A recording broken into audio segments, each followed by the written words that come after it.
22 अप्रैल को पहलगाम में हुए आतंकी हमले के बाद भारत अब हर मोर्चे पर पाकिस्तान और आतंकवाद पर शिकंजा कस रहा है।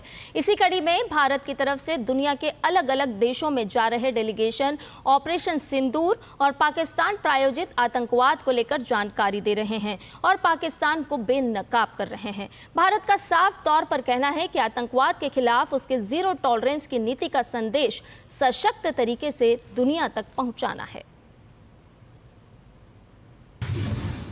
पाकिस्तान के चेहरे से उतरेगा नकाब, भारत की डिप्लोमेटिक स्ट्राइक, डेलीगेशन खोलेंगे पाक की पोल,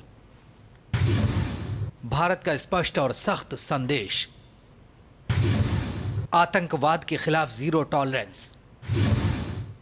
आतंकवाद के खिलाफ लड़ाई केवल भारत की नहीं बल्कि पूरी मानवता की है। पहलगाम में अप्रैल में हुए आतंकी हमले के बाद भारत लगातार डिप्लोमेटिक स्ट्राइक के जरिए पाकिस्तान को घेरने में जुटा है।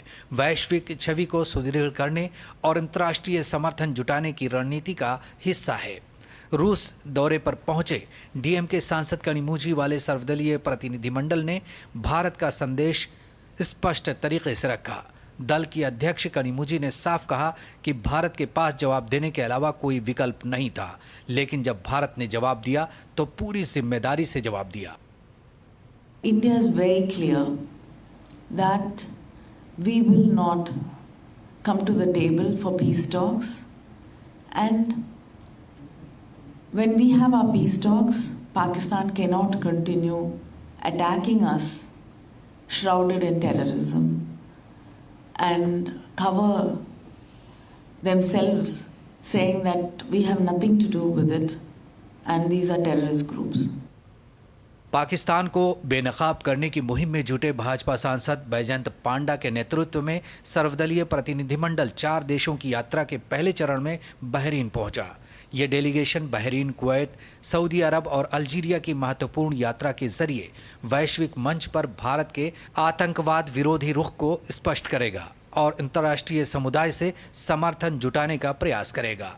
बैजयंत पांडा के नेतृत्व वाले प्रतिनिधिमंडल में निशिकांत दुबे, फंगनन कोनियांग, रेखा शर्मा, असदुद्दीन ओवैसी, सतनाम सिंह संधू, पूर्व केंद्रीय मंत्री गुलाम नबी आज़ाद और पूर्व विदेश सचिव हर्ष श्रृंगला शामिल हैं।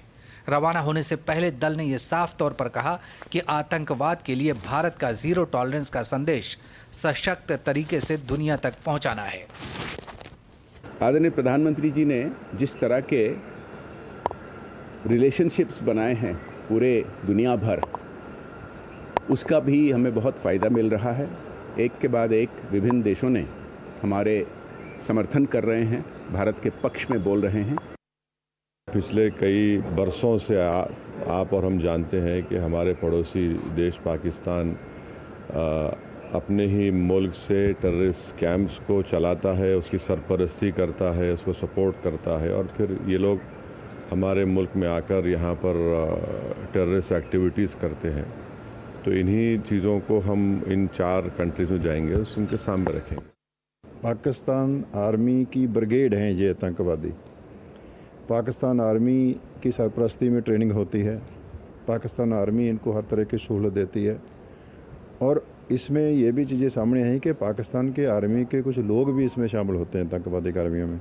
भारत का स्टैंड बहुत स्पष्ट है कि आतंकवाद के साथ कोई कंप्रोमाइज़ नहीं होगा।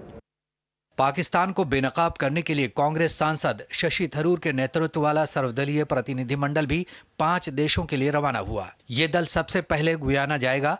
इसके बाद ये दल पनामा, कोलंबिया, ब्राजील और अमेरिका का दौरा करेगा। इस सर्वदलीय प्रतिनिधिमंडल में सरफराज अहमद, तेजस्वी सूर्या, जीएम हरीश बालियोगी, शशांक मणि त्रिपाठी, भुवनेश्वर कलिता, मिलिंद देवड़ा और राजदूत तरनजीत सिंह संधू शामिल हैं। सरकार ने तो उनकी पोजीशन काफ़ी स्पष्ट किए हैं। हमारे स्पोक्समैन मिनिस्ट्री के और हमारे फॉरेन सेक्रेटरी साहब भी सीधे लोगों को बताएं कैसे हुआ और क्या हुआ। तो मेरे ख्याल में यही खबर है, हमारे तरफ से यही संदेश होगा। Why the world needs to take note of this terror establishment, terror infrastructure that Pakistan has created, because it is not only dangerous for the country, that is India, but is also a threat to global peace and security. We are going to USA and Latin American countries in the delegation of Indian government, and we have to work for the nation, and we're doing that. Bharat ने अपने delegation को दुनिया भर में भेजकर स्पष्ट संदेश दे दिया है कि अहिंसा के रास्ते पर चलने वाला भारत राष्ट्रहित और आतंकवाद के मुद्दे पर शस्त्र उठाने से भी परहेज नहीं करेगा। Bureau report, DD news.